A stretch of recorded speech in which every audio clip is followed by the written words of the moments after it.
What is happening, everybody? It's good to see you guys again, and I owe everybody an apology. We promised you guys race footage. We didn't deliver. I've got a really good reason for that. And if it makes up for it, I ran into somebody on my bucket list, but we'll talk about that in a minute.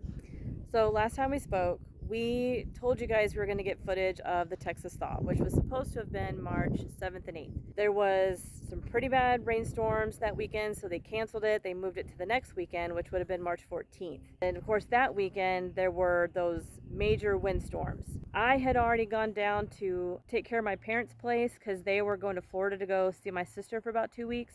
So I was already out of town prior to the 14th. But he was going to be helping our buddy Eric, who's in charge of volunteer fire department locally, work the booth selling like drinks and chips and snacks type stuff. But again, that whole weekend got canceled because of the high winds. And I'm sure you guys saw video footage of all that. Big trucks being pushed over, people lost power. Houses getting tore up. Yeah, it was a whole thing, right? It's a Texas spring. That's just how it is. Nothing new to people who've been living here for years. So nothing happened that weekend. They're looking at potentially the end of April or maybe into May that they might try to have, this Texas thaw event.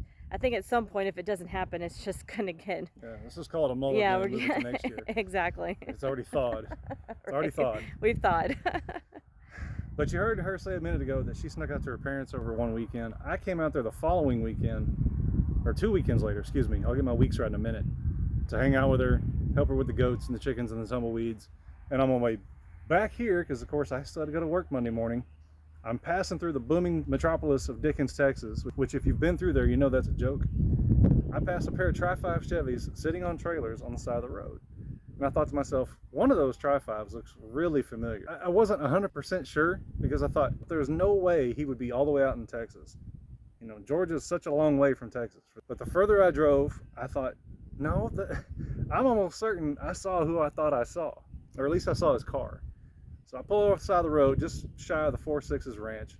I pull up the guy's YouTube channel, and wouldn't you know it, not 20 seconds later, the same pair of Tri-5s go right by me on the same trailers. And all my suspicions were confirmed. It was none other than David Newburn. If you don't know David Newburn, you really should. You need to go check out his channel. He started off on Motor Trend with Finnegan and Freiberger and all them. He's got his own channel now. Super cool dude. You should really go check his stuff out. He is so laid back. It's ridiculous. We could have stood on the side of the road jamming about hot rods for hours because I caught up to him in the next town and kind of just, ran up to him almost fanboyish because I wanted to shoot the breeze with him, check out his Chevy and get to know the guy a little bit. And it was awesome. Like I said, we could have stood there for hours and just hammed it up about hot rods, but such a cool dude. They had such a long way to go. I didn't want to take up too much of their time. So, David, if you're watching this, thank you so much for taking the time to chat with me for a bit. It was cool to run into you guys. I hope we get to do it again soon. Maybe one of these years we'll take that big white Chrysler over there and catch up with you guys doing cruising the coast or something. So now that he's done with his fanboy moment, you know what? Stop. The weather's starting to get a lot better here in Texas. To get out and do things. That means that we're going to try to get back on the racetrack this year. Now that I'm home, I'm retired, or I'm retiring. We have a his and hers project with 273 Plymouth satellites.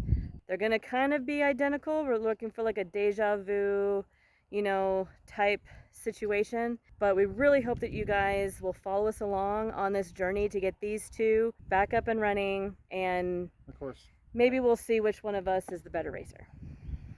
And as always, if you guys have subscribed to the channel, thank you so much for doing so. It's been awesome to have you guys along for this ride. We're so close to our milestone, and it's all because of you guys. So thanks a bunch. If you haven't subscribed to this channel yet, now's a really good time to do so because we got a ton of projects coming. You never know what kind of stuff we might get into or who we might run into here on this channel at CNG Performance. So again, thank you guys. Stick with us because we got a lot coming.